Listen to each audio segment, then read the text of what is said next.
어머님, 잠깐만요. 여기 서명이 너무 또박또박해요. 장례식장 접수대에서 일하던 내가 그 말을 듣는 순간 손끝이 얼어붙었어요. 또박또박한 서명이 왜 문제냐고요? 문제는요. 그 서명이 우리 엄마 글씨가 아니라는 것이었거든요. 죄송한데 이 결제 보호자분이 하신 거 맞으세요? 접수 직원은 내 얼굴을 보고 종이를 보고 다시 내 얼굴을 봤어요. 마치 내 얼굴이 정답인지 확인하듯이요. 나는 억지로 웃었어요. 네, 제가 했어요. 그런데 직원이 아주 작은 목소리로 한마디 더 했어요. 근데요, 이건 이번 달만 세 번째예요. 같은 이름으로요. 세 번째.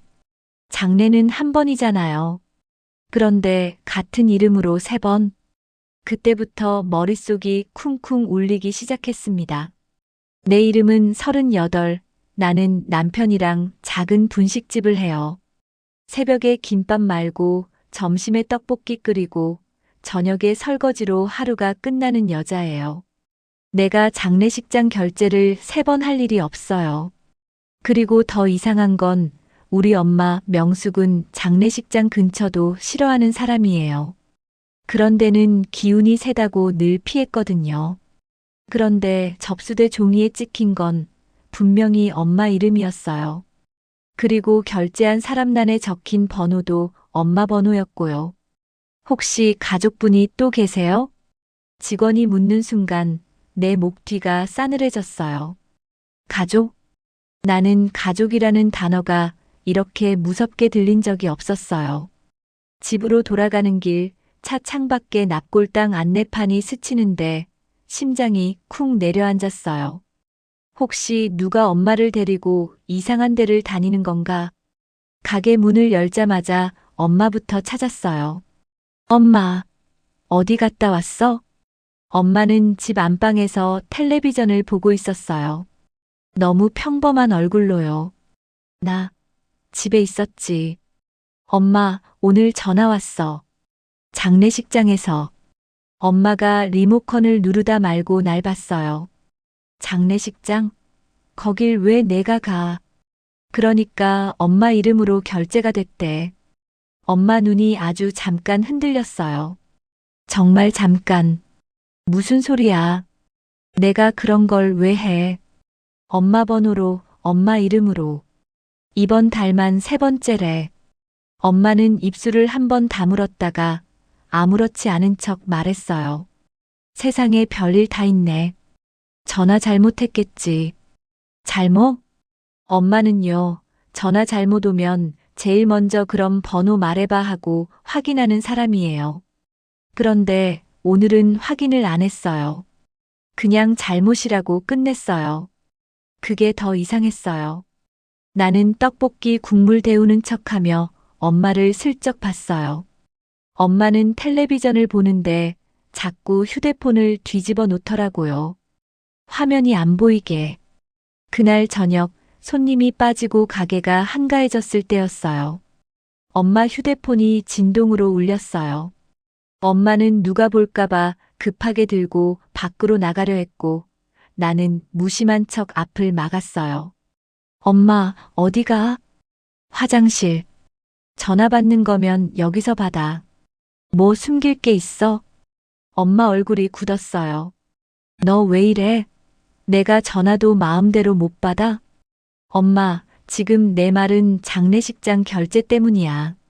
엄마가 화를 냈어요. 사람을 도둑 취급하네. 너 요즘 장사 안 돼서 예민한 거 아니야? 예민하다. 그 말이 내 속을 콱 눌렀어요. 누구를 예민한 사람으로 만들면 그 다음부터는 모든 의심이 내 성격으로 정리돼요. 나는 숨을 크게 한 번 쉬었어요. 엄마, 나 예민한 거 아니야. 무서운 거야. 뭐가 무서워? 내 이름도 아니고 엄마 이름으로 장례식장 결제가 세 번이래. 이게 정상 같아? 엄마는 잠깐 말을 잃더니 그때부터 갑자기 딴소리를 시작했어요. 아휴, 사람 살다 보면 그런 일도 있지. 어떤 일이 그런 일이야. 나도 몰라. 그냥 나도 정신없어서. 정신없다.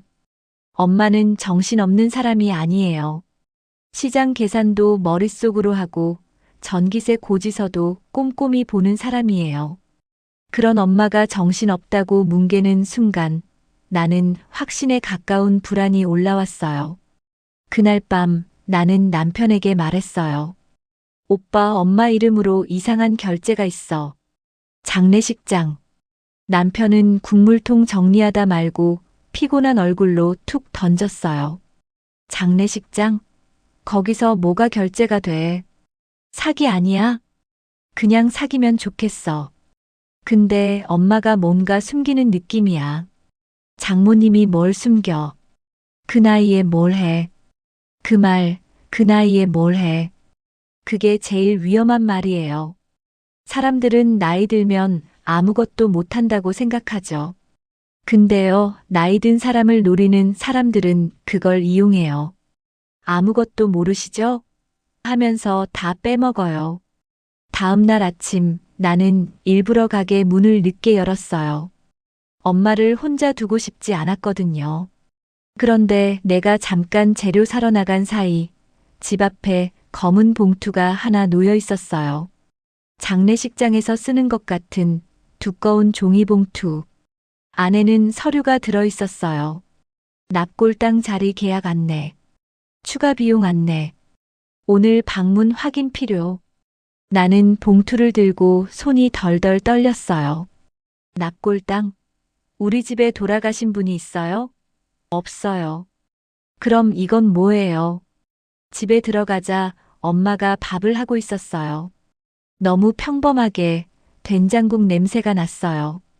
그 평범함이 더 끔찍했어요. 엄마, 왜? 나는 봉투를 식탁 위에 탁 올렸어요. 이거 뭐야?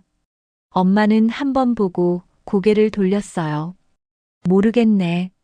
엄마, 장례식장 결제, 납골당 서류 이거 다 엄마 이름이야. 엄마가 짜증을 냈어요. 야, 나도 모르겠다니까.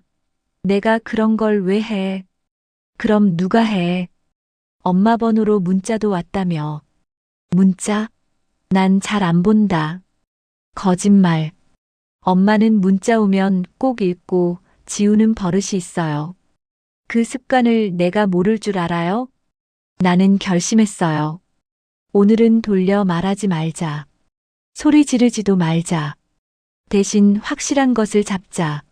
나는 엄마 앞에서 내 휴대폰을 켰어요. 그리고 장례식장 번호로 전화를 걸었어요. 스피커로요. 여기 결제 담당자분 계세요? 저는 김 보호자인데요. 이번 달 결제가 3번이라 들었습니다. 상대가 바로 말했어요. 네, 맞습니다. 3번 모두 어머님이 오셔서 처리하셨고요. 내 목이 탁 막혔어요. 어머님이 오셨다고요? 혼자요? 혼자 오신 건 아니고 항상 같이 오시던 분이 계세요. 남자분. 남자. 나는 엄마를 봤어요. 엄마는 숟가락을 들고 있는데 손이 살짝 떨렸어요. 그 남자분 누군지 아세요? 상대가 조심스럽게 말했어요. 본인이라고 하시며 어머님을 도와주신다고. 그리고 계약도 알아보셨고요. 도와준다. 그 단어가 귀를 때렸어요. 사람 마음 무너지게 만드는 말. 도와준다. 전화를 끊자마자 엄마가 소리쳤어요. 너 지금 나 망신 주는 거야? 나는 차분히 말했어요. 엄마, 망신이 아니라 지금부터는 내가 막는 거야.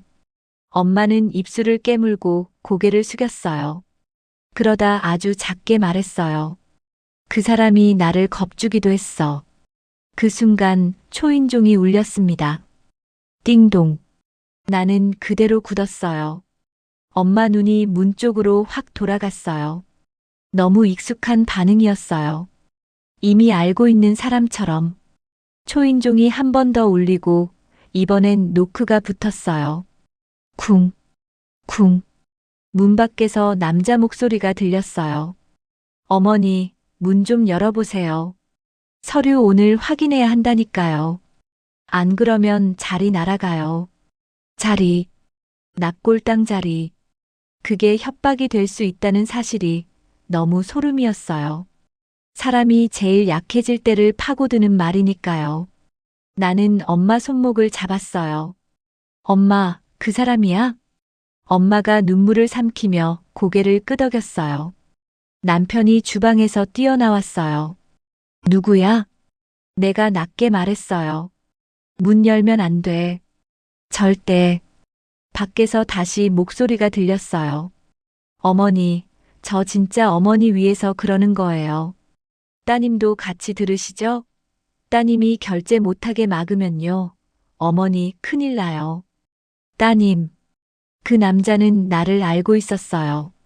우리 집 구조도 알고, 관계도 알고, 내가 어떤 말에 흔들릴지도 알고. 나는 속으로 생각했어요. 이건 우연이 아니야. 우리를 찍었어. 그때 엄마가 떨면서 말했어요. 그 사람이 나한테 화장터 얘기를 했어. 뭐라고? 사람은 준비해야 한다고, 화장터 예약은 미리 잡아야 한다고, 안 잡으면 우리 가족이 나중에 난리 난다고. 나는 심장이 내려앉았어요. 엄마는 나중이라는 말에 약해요. 자식 힘들까봐, 나중에 민폐될까봐. 그 마음을 이용한 거예요. 밖에서 문을 손바닥으로 탁 치는 소리가 났어요. 어머니, 지금 문 안 열면 저도 방법이 없습니다. 동네에 얘기할 수밖에 없어요. 어머니가 계약하신 거 다 압니다. 동네. 그 말에 내 머리가 확 돌아왔어요. 우리 분식집은 동네 장사예요. 소문이 나면 끝도 없이 붙어요. 나는 남편을 봤어요. 112해. 지금 남편이 망설이자 내가 더 낮게 말했어요. 오빠, 이건 창피한 일이 아니라 막아야 하는 일이야. 남편이 전화하는 순간 엄마 휴대폰이 진동으로 울렸어요. 엄마는 습관처럼 받으려 했고 내가 먼저 낚아챘어요. 화면엔 저장된 이름이 떠 있었어요. 상담소장. 소장? 분식집 하는 내가 제일 싫어하는 단어가 있어요. 소장센터 상담. 그럴듯해 보이려고 붙인 말들. 나는 스피커를 눌렀어요. 여보세요. 남자 목소리가 너무 태연했어요. 어머니, 문 열어주세요. 오늘은 서류 사인만 하면 끝나요. 나는 낮게 말했어요. 어머니는 여기 없어요. 지금 통화 녹음 중이에요. 상대가 웃었어요. 녹음? 해봐요. 어머니가 직접 하신 걸로 돼 있는데 누가 손해볼까요? 그 말이 끝나기도 전에 밖에서 쿵 하고 문을 발로 찬 소리가 났어요. 남편이 이를 악물었어요. 미쳤네. 엄마가 바닥에 주저앉아 울기 시작했어요. 나도 무서웠어. 나는 엄마 옆에 앉지 않았어요. 다정하게 안아주지도 않았어요. 지금은 마음 약해지면 안 되는 순간이니까요. 대신 단단하게 말했어요. 엄마, 무서우면 숨기지 말고 말했어야지. 엄마가 울면서 고개를 저었어요. 너 바쁠까봐, 너 힘들까봐. 밖에서 계속 노크가 났어요. 쿵, 쿵, 쿵. 그리고 현관 앞에서 아주 낮게 속삭이는 목소리가 들렸어요. 어머니, 내가 다 알고 있다니까요. 어머니 묘지 자리도 알아봤잖아요. 묘지. 그 단어가 나오자 엄마가 더 크게 떨었어요. 엄마는 아버지 묘지를 혼자 관리해요. 그 사실을 그 남자가 알고 있다는 건 우리를 오래 봤다는 뜻이에요. 그 순간 나는 깨달았어요. 이 남자는 단순히 돈을 뜯는 사람이 아니라 사람 마음의 약한 곳을 콕콕 눌러서 움직이게 하는 사람이에요. 멀리서 사이렌 소리가 들렸고 밖이 잠깐 조용해졌습니다. 경찰입니다. 그 한마디에 내 다리가 풀릴 뻔했어요. 경찰이 도착하자 밖에서 말투가 바뀌었어요. 아니, 저희는 그냥 서류 전달만. 경찰이 딱 잘랐어요. 신분증부터 주세요. 문틈으로 보이는 남자 둘. 정장도 아니고 작업복도 아닌 애매한 옷차림. 서류 봉투만 들고 눈은 사방을 굴리고. 경찰이 우리에게 물었어요.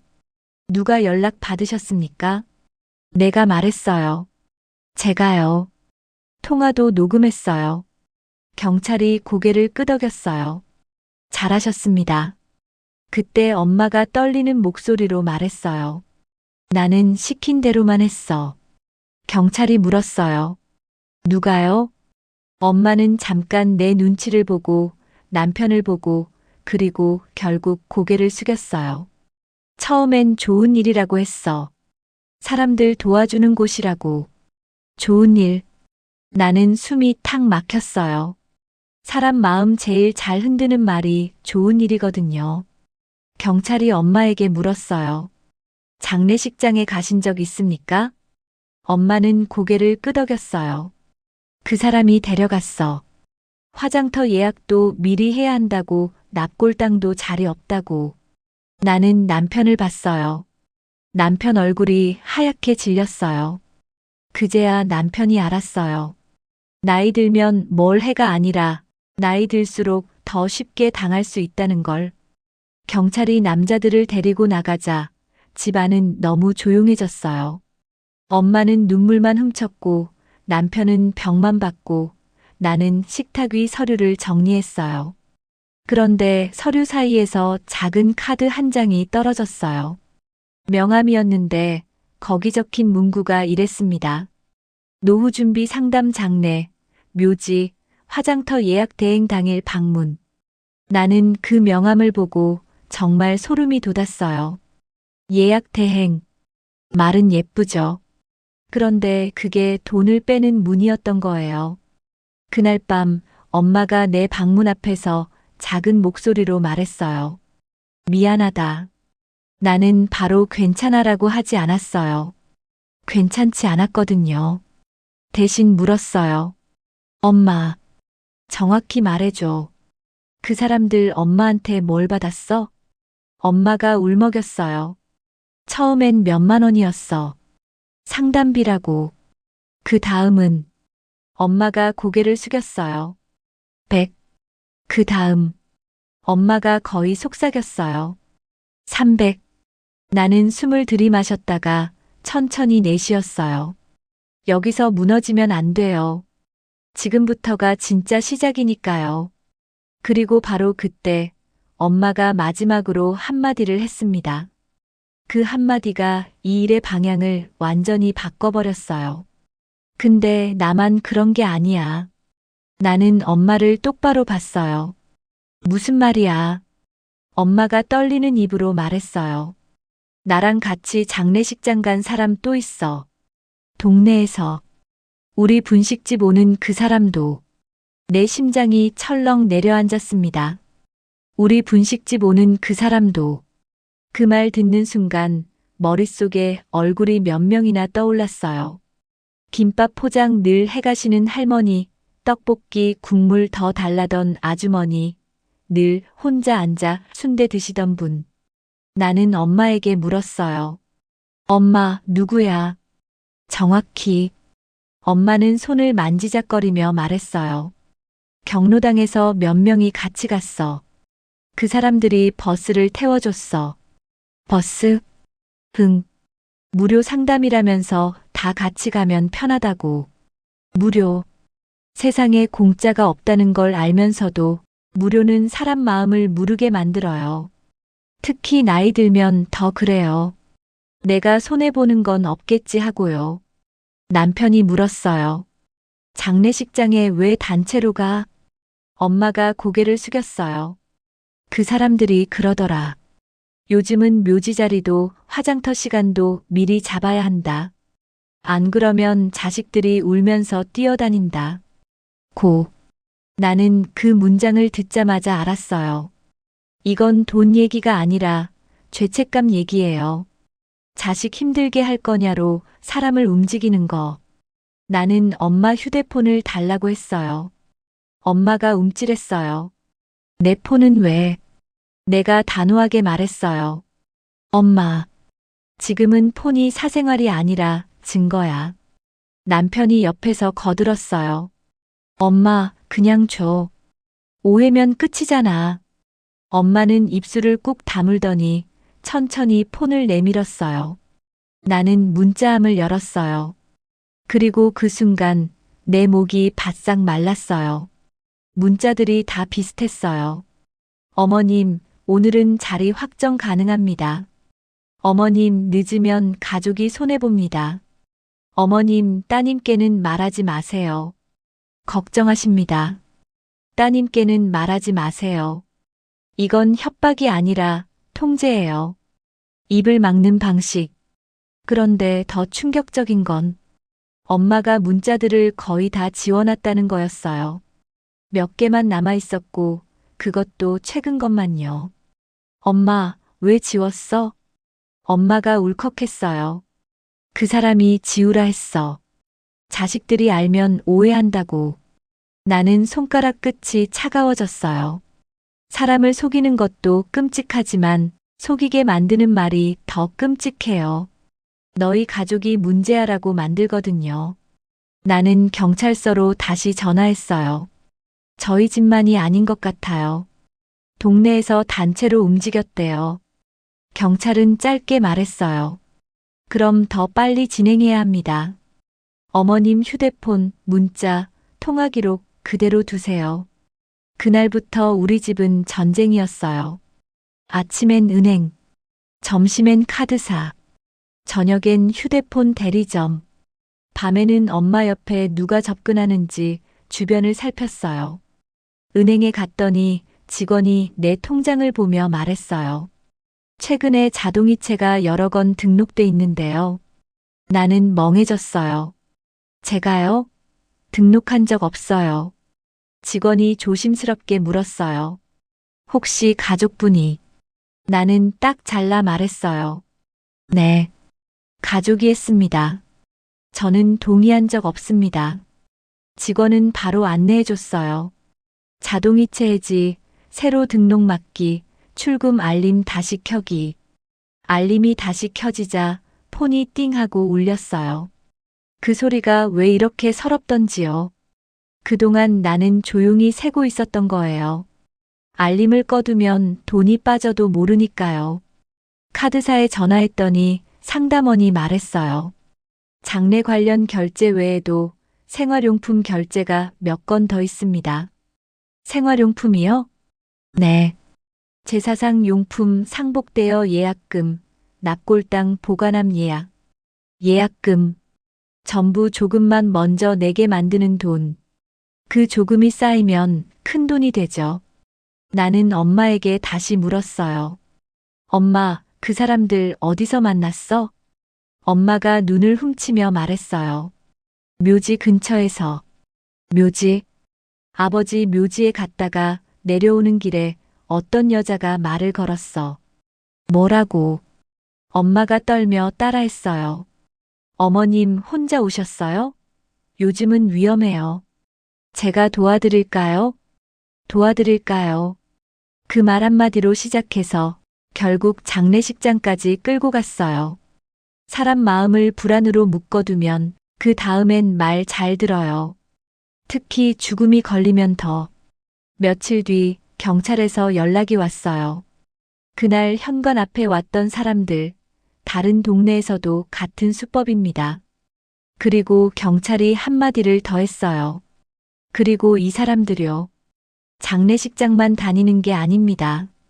화장터 예약, 납골당, 묘지 다 한 줄로 연결돼 있어요. 나는 입술을 꽉 깨물었어요. 엄마가 정말로 노후 준비한다고 믿고 따라갔던 길이 사실은 돈을 빼는 길이었다는 거잖아요. 그런데 진짜 반전은 그 다음이었어요. 경찰이 말했어요.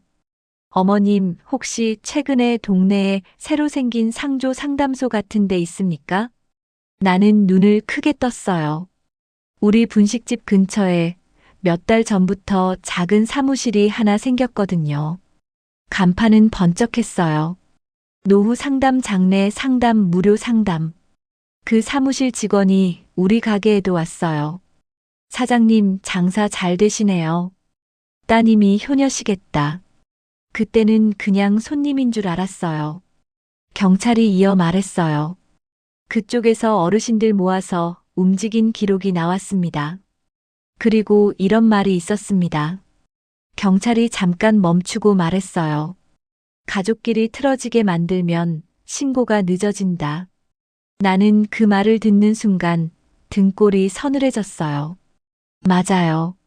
가족끼리 싸우면 바깥 사람이 제일 편해요. 서로 미안해하고 서로 눈치 보고 어른이니까 하면서 덮고 그 사이에 돈은 더 빠져나가요. 그날 밤 나는 엄마와 마주 앉았어요. 남편은 말이 없었고 가게 불도 일찍 껐어요. 식탁 위엔 서류가 한 무더기. 명함, 영수증, 예약 안내서, 문자 캡처. 엄마가 먼저 말했어요. 나 너 힘들까봐 그랬다. 나는 바로 물었어요. 엄마, 그럼 왜 나한테 말을 안 했어? 엄마가 눈을 부라렸어요. 말하면 내가 뭐라 할 거잖아. 돈 얘기 꺼내면 너도 힘들고. 내 목소리가 낮아졌어요. 엄마, 돈 얘기는 힘들어도 해야 해. 숨기면 더 큰일 나. 엄마가 갑자기 울음을 터뜨렸어요. 나도 무서웠어. 그 사람들이 자꾸 전화해. 어머니 약속했죠. 안 하면 자식이 손해 이런 말. 남편이 이를 악물었어요. 장모님, 그럼 처음엔 얼마 줬어요? 엄마가 작게 말했어요. 상담비 몇만 원. 그 다음은요. 예약금 100. 그 다음은요. 엄마가 거의 울먹이며 말했어요. 300, 400. 나는 손바닥을 꼭 쥐었다 폈다 했어요. 화가 나는데 엄마가 불쌍하고 불쌍한데 또 화가 나고 그 사이를 사기꾼들이 파고든 거예요. 그때 남편이 물었어요. 장모님, 그 사람들 다른 사람도 끌고 갔다면서요. 누구요? 엄마가 고개를 숙인 채 말했어요. 경로당에 5명. 그리고 분식집 손님도 1명. 내 심장이 철렁했어요. 우리 가게 손님까지요? 나는 바로 다음 날 가게에서 조심스럽게 말을 꺼냈어요. 너무 크게 말하면 소문이 먼저 퍼질까봐 작은 목소리로요. 요즘 이상한 상담소에서 장례 예약 미리 하라고 끌고 다닌다는데 혹시 연락 받으셨어요? 그랬더니 손님 한 분이 떡볶이 국물을 내려놓고 조용히 말했어요. 나도 갔다 왔어. 그리고 또 한 분이 말했어요. 나도 문자 왔어. 딸한테 말하지 말라고. 그 자리에서만 3명이 나왔어요. 그때 알았어요. 이건 우리 집만의 일이 아니었어요. 동네를 통째로 흔들 수 있는 일이었어요. 며칠 뒤 경찰이 더 크게 움직였고 상담소 사무실도 조사 들어갔어요. 그 과정에서 나온 이야기는 더 끔찍했어요. 어르신은 겁주면 움직인다. 묘지, 화장터, 납골당 얘기 나오면 바로 결제한다. 가족에게 숨기게 만들어라. 나는 그 문장을 듣고 손이 떨렸어요. 사람을 사람이 아니라 방법으로 본 거예요. 시간이 조금 지나 사건은 정리되기 시작했어요. 환불받을 건 받고 막을 건 막았고 엄마 번호도 바꿨어요. 집 전화는 없애버렸고 모르는 번호는 안 받기로 했어요. 엄마는 한동안 묘지에 안 갔어요. 가끔 TV만 보고 앉아 있다가 내 눈치를 봤어요. 어느 날 엄마가 조용히 말했어요. 나 너한테 미움받을까봐 더 숨겼다. 나는 숨을 길게 내쉬고 말했어요. 엄마, 미움받는 게 무서워서 숨기면 더 크게 미움받아. 엄마가 울먹였어요. 알아, 이제 알아. 나는 엄마 손을 잡아주진 않았어요. 대신 손이 닿을 만큼 가까이 앉았어요. 그게 우리 가족이 다시 시작하는 거리라고 생각했거든요. 그리고 엄마에게 딱 한마디를 정해줬어요. 누가 전화해도 누가 찾아와도 이 말만 하라고요. 내가 결정할 일은 내 딸이랑 같이 봅니다. 그 한마디가 진짜로 효과가 있었어요. 다음에 모르는 번호가 와서 어머니, 지난번 상담 이어서 하길래 엄마가 그대로 말했대요. 내 딸이랑 같이 봅니다.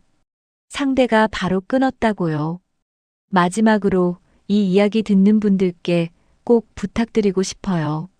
누가 묘지, 화장터, 납골당 얘기를 꺼내며 미리 해야 자식이 편하다. 무료 상담이다. 서류만 사인하면 된다. 따님께는 말하지 마라. 이런 말을 하면요. 그 사람은 도와주는 사람이 아니라 당신 마음을 이용하는 사람일 수 있어요. 이미 결제가 됐다면 숨기지 마세요. 통화는 녹음하고 문자 캡처해두고 서류는 버리지 말고 혼자 대응하지 말고 112에 바로 전화하세요. 부끄러운 게 아니라 지키는 겁니다. 내 돈, 내 이름, 내 가족을요.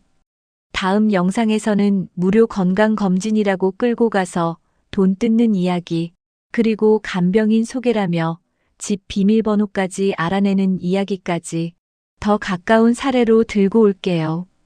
구독은 공짜인데 안 해두면 나중에 진짜 손해입니다. 구독, 좋아요, 알람 설정은 사랑입니다.